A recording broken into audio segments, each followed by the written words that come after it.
wabarakatuh. Alhamdulillahilladzi anzala rasulahu ala dinil haq liyudhhirahu ala dini kullih walau karihal musyrikun. Asyhadu an la ilaha illallah wahdahu la syarika lah wa asyhadu anna Muhammadan abduhu wa rasuluh. Allahumma shalli wa sallim ala Muhammadin wa ala alihi wa ashabihi ajma'in. Qala Allah ta'ala fil Qur'anil Karim, a'udzu billahi minasyaitonir rajim. Ya ayyuhalladzina amanu ruk'u wasjudu wa'budu rabbakum waf'alul khaira la'allakum tuflihun.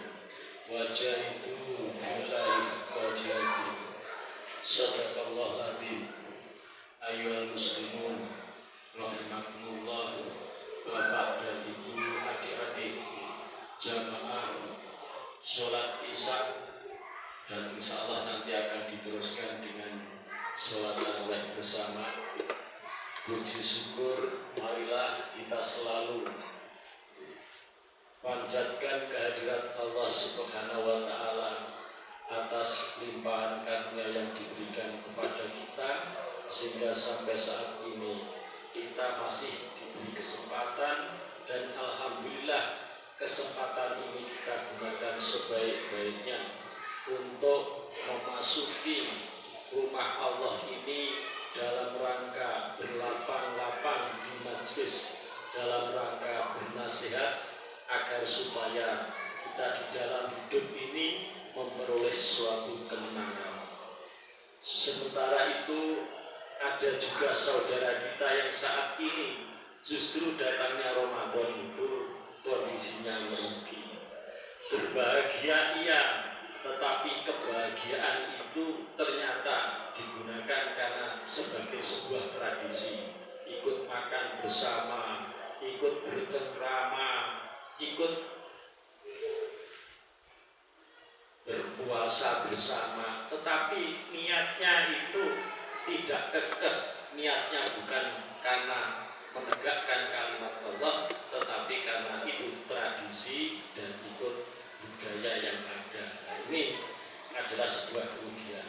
Oleh sebab itu, alhamdulillah harus kita syukuri, kita bisa tetap istiqomah dari awal sampai saat ini minimal, dan punya niatan untuk ke depan sampai Ramadan itu akhir, bahkan kita teruskan secara terus-menerus hingga ajal menjemput kita.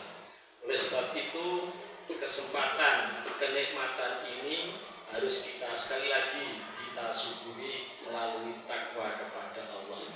Yang berarti takwa itu takutnya bukan menjauh, tetapi justru tunduk tersungkur dengan apa yang diperintahkan oleh Allah dan menjauhi semua apa yang dilarang oleh Allah secara total.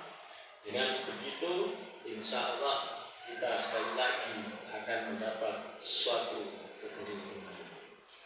Ayyuhal muslimun rahimakumullah, kita masuk ke majlis ini salah satunya yaitu menjalankan sholat isya.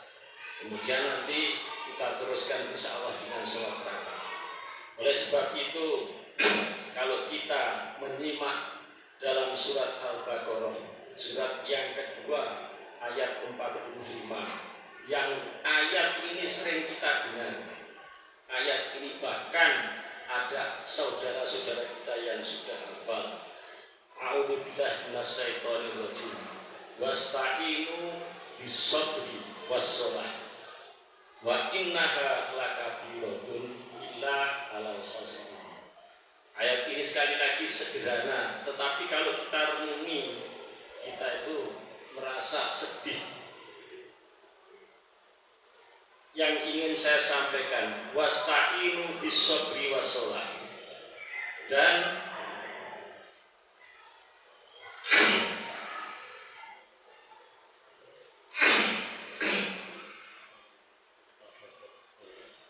kita tegakkan dan kita mohonkan kepada Allah, memohon kepada Allah dengan sabar dan sholat. Kenapa? Satu, Allah itu sudah persis tahu sebagai makhluk manusia itu pasti lemah.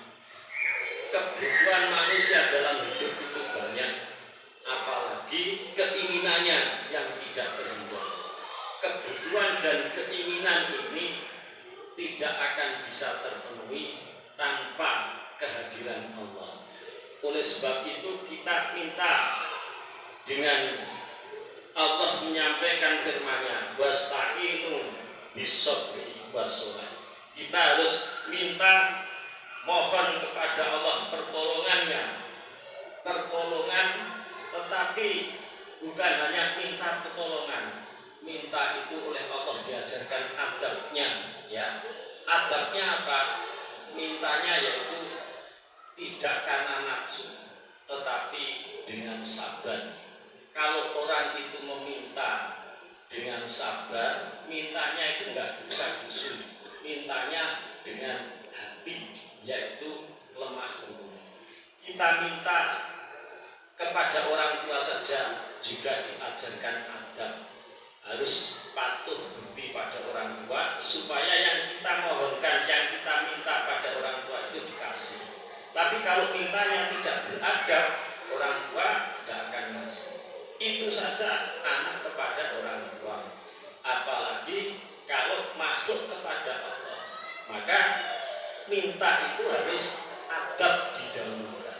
Oleh sebab itu Allah mengajarkan wasta'inu bis-sabri was-shalah. Mintalah dengan satu, bis-sabri dengan sabar. Tetapi sabar saja tidak cukup, yaitu dengan sholat was-shalah. Jadi sholat itu penting.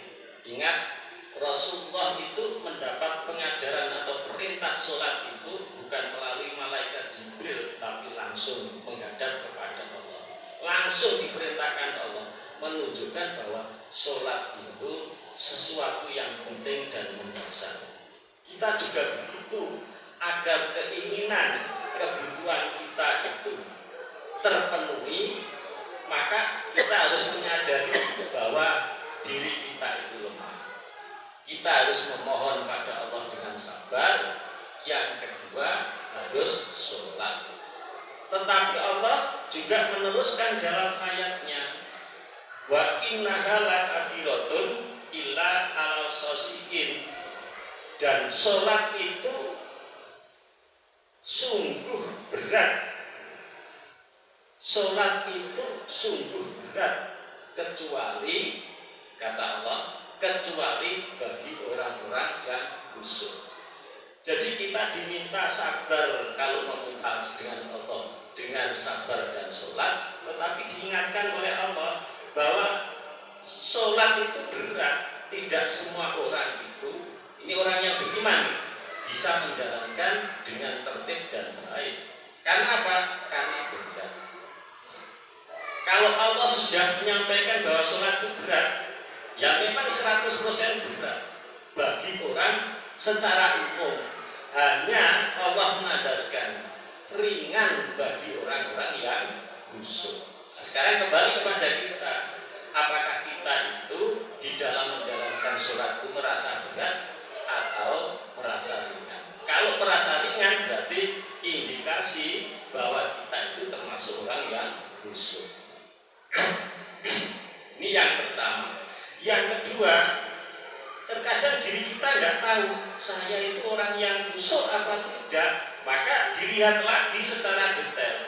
Nek on andan itu jeberantak apa orang. Kalau kelah engkau sik gaweane sik, itu indikasi kita itu tingkat kekusukannya, andai kan sudah ada ya, kekusukannya itu tingkatnya kurang, kadarnya kurang, sehingga masih lelet gitu ya, masih lelet. Kalau ada adzan jemrantal itu baru posisi normal ini. Sebelum waktu adzan datang sudah masuk masjid, nah itu sudah indikasi khusyuk. Kalau itu niatnya ikhlas tadi. Tapi kalau sudah adzan jekelat, engkau sik, imam sudah takbir, takbiratul ikram, wah imamnya iki ayate suwe iki ijek lelat-lelat nek wasan soyo. Kira-kira indikasi belum khusyuk, maka merasa berat. Sehingga dititeni nek makmum itu merasa sholat itu berat itu loh kira-kira. Tapi tidak di sini itu ya. Tempat lain itu biasanya begini. Kalau imamnya ini wasian aja suwe es ditanya kongko-kongko sih, oh berarti itu tingkat kekhusyukannya kurang. Itu ya. Nah, ini yang pertama yang harus kita waspadai terhadap diri kita. Jangan sampai kita ini merasa sholat itu berat. Orang yang khusyuk itu memandang sholat itu bukan hanya sekedar kewajiban, tetapi sudah memandang sholat itu sebagai kebutuhan. Orang yang tidak khusyuk memandang sholat itu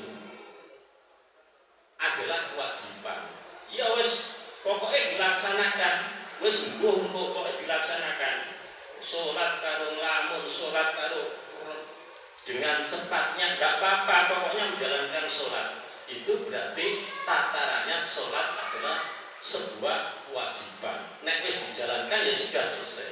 Tapi kalau orang yang khusyuk tidak demikian, sholatnya itu sudah mencapai tataran yang lebih tinggi, yaitu sholat itu menjadi sebuah kebutuhan.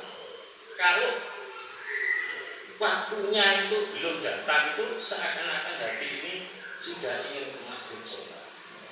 Nah ini saya menasihati tidak hanya kepada mustami semuanya, tetapi juga kepada diri saya. Nah, kalau ayat yang dibaca oleh imam panjang, orang yang khusyuk itu tetap tenang, tidak risau. Tapi kalau yang tidak khusyuk, wah sudah risau. Wah, diwaca panjang malah ora iso konsentrasi. Ora mari pikiranku. Nah, itu ya. Karena merasa berat tadi, merasa berat jadi abot songgone ini. Nah, ini.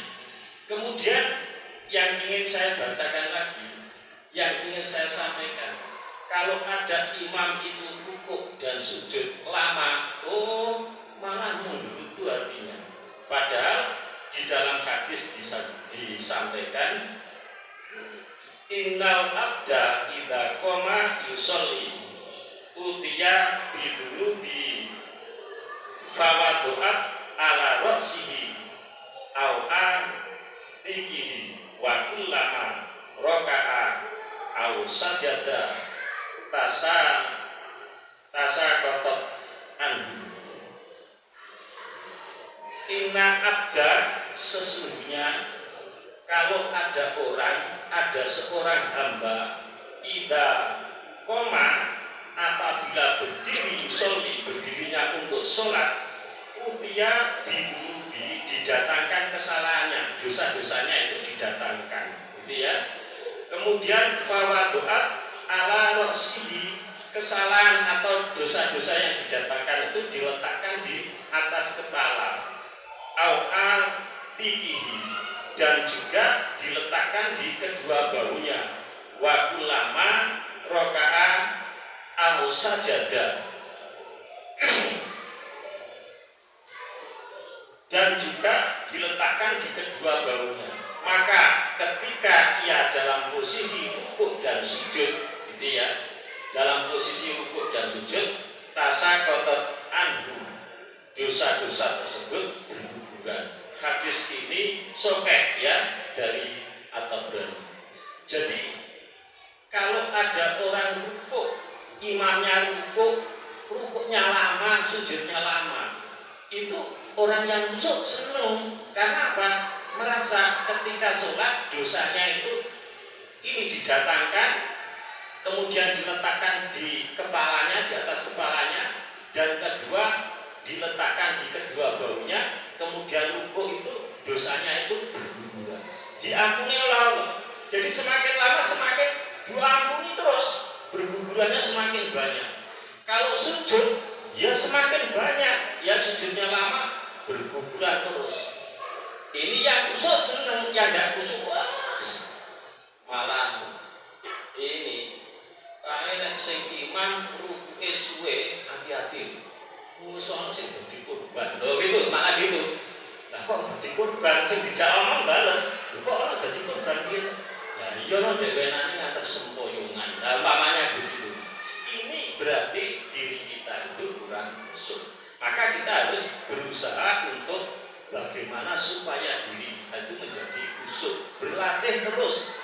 Karena memang hidup itu dihiasi oleh setan. Maka kita harus berusaha melawan setan. Setan itu musuh kita. Jadi sekali lagi kita harus tingkatkan takwa kita dengan melalui sholat inilah ya.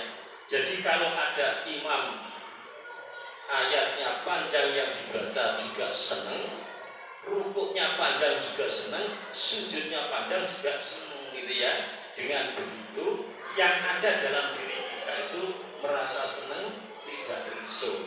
Pahalanya akan datang terus, dosanya akan berkurang. Hadirin jamaah sholat isya rahimakumullah, saya pikir ini yang bisa sampaikan, mudah-mudahan bisa bermanfaat. Yang jelas apa yang saya sampaikan itu semata untuk menasihati diri saya sendiri dan untuk panjenengan semuanya. Semoga hal ini bisa diterima dan mohon maaf atas semua kesalahan yang saya sampaikan apabila ternyata yang saya sampaikan itu salah. Tapi kalau benar, mudah-mudahan menjadi kebaikan bagi kita semua. Billahi taufik wal hidayah. Assalamualaikum warahmatullahi wabarakatuh. Surat tarawihnya 2 rakaat salam.